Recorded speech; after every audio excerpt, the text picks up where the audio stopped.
Silent type, eh?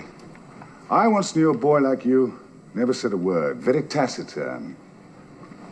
Well, I said to him, there's no point in talking if you've got nothing to say. Did well in the end, though. Name of Shakespeare. Ever read any Shakespeare? Countess? A little. Hamlet. First draft. What? It's been missing for centuries. It's quite genuine, I assure you. I know. I recognize the handwriting. Shakespeare's. No, mine. He sprained his wrist writing sonnets. Wonderful stuff. To be or not to be, that's the question. Whether it is nobler in the mind to suffer the slings and arrows of outrageous fortune, or to take arms against a sea of troubles. Take arms against a sea of troubles? That's a mix. I told him that was a mixed metaphor, and he would insist.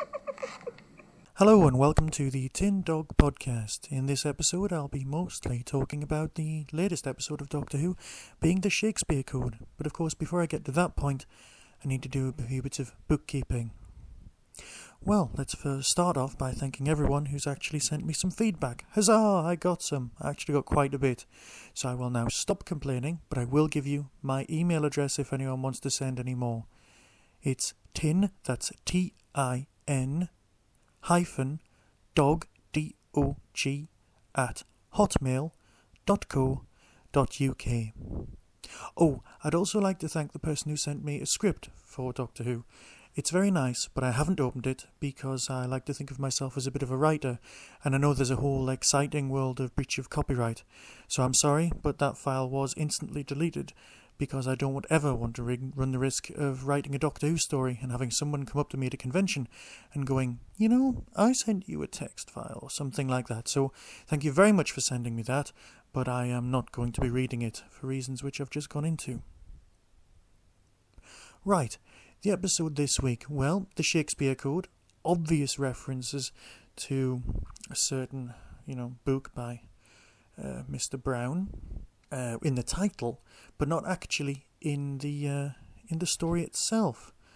Mind you, though, there is a whole code thing going on with City of Death, but let's not go there just yet. Let's look at the story now. Story-wise, you've got quite a nice little linear narrative. You've got episode 2 of a new season. The way it's filmed, always looking good in the second episode. But let's deal with the plot first. Plot-wise, you've got the new companion, Martha, and her apparent only trip out. Well, you know that's not going to happen. But anyway, they land in Elizabethan England in 1599. Now, it's very important that this is the year before Hamlet's written, which means the City of Death reference that you've just heard at the beginning of this programme, where the Fourth Doctor says he worked with Shakespeare writing Hamlet, can still work on the canonicity front. I'm not completely sure about the canonicity of the other Shakespeare references, things like and the Big Finish story, Kingmaker, which I heartily recommend, and I will review at some point.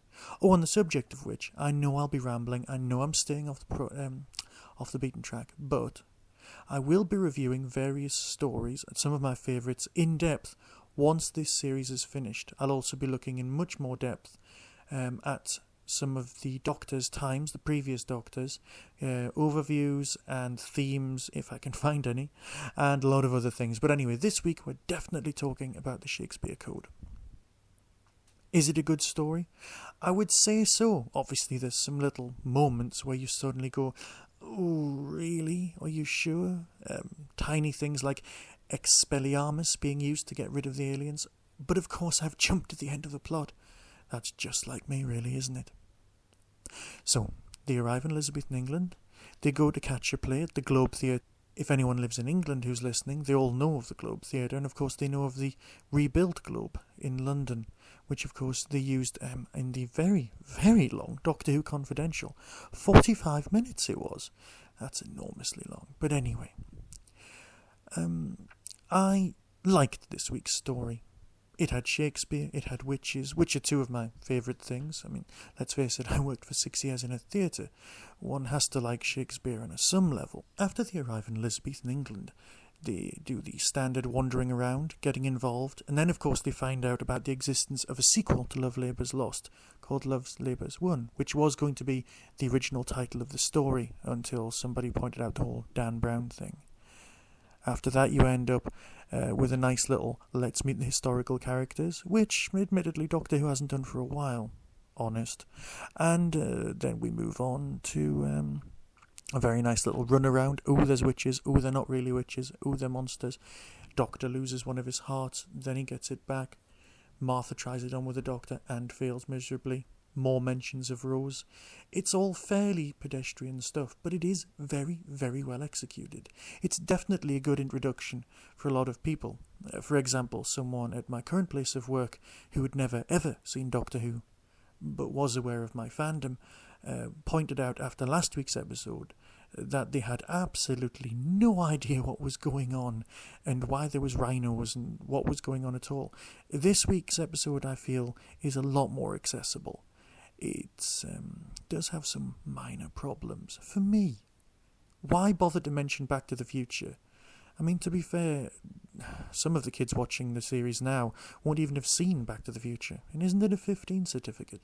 But that's not important. I mean, I know it's shown on TV quite a lot. I did like the story, I must admit. I, wish there was something I could gripe or rant or rave about. But to be honest, there wasn't much. Even the Doctor's amount of apologising was cut to a minimum. Again, no mentions of Mr. Saxon. There is, however, one thing I must say at this point. Because I'm recording this in the week before episode 3.3 airs, I must point out to everyone that 3.3 might not actually air this Saturday at all. It might be delayed a week, all because of a sporting event. Yes, some form of FA Cup. I believe it's an important sporting event for a lot of people. Do you remember the Olympics in 1984? Yes, well, we all know the mess that made of the season then. But it's nice to see the BBC have returned back to their standardised system of, yes, we're desperately going to show this whenever we want, and it's always in the right place, except, of course, when it doesn't, and so on. Last year, they were good about this. Last year, they did cancel the news in favour of showing Doctor Who on time, which is, of course, a good thing. But you never know. So hopefully there will be a decisive victory by one team or another, I don't actually care which, and then we'll get to see the new episode. The new episode, of course, has the face of Bo in it, and Ardal O'Hanlon out of Father Ted. If you're an American viewer and you're unfamiliar with Father Ted, I suggest you track it down. If, however, you're an American viewer and you have access to My Hero, also with Ardal O'Hanlon, I suggest you track down Father Ted and don't watch My Hero. My Hero is, of course, Mork and Mindy, but with a cape. Of course, that's more for next week. I'm ahead of myself. I must say I enjoyed this week's episode. There were some moments. The Harry Potter references, not really that necessary. The trip to Bedlam, quite well done, but I'm sure the Bethlehem Hospital really could do with a reinvention of itself at some point. But then again, can you really make a lunatic asylum politically correct? Either way, I'll call an end to this particular review and let you get on. I'd like to thank everyone who's now listening and everyone who's bothered to go to iTunes and subscribed. Thank you very, very much. I am surprised by my listenership figures. And if anyone has any questions or anything like that, please feel free to email me, and I'll speak to you soon. Oh, and just before I go, one more thing. Anyone who downloaded last week's show and discovered it was only 9 minutes long instead of 11, can you please go back, delete it, and reload it, on the grounds that it was my fault I uploaded the wrong file. I am quite new to this podcasting log, so sorry about that.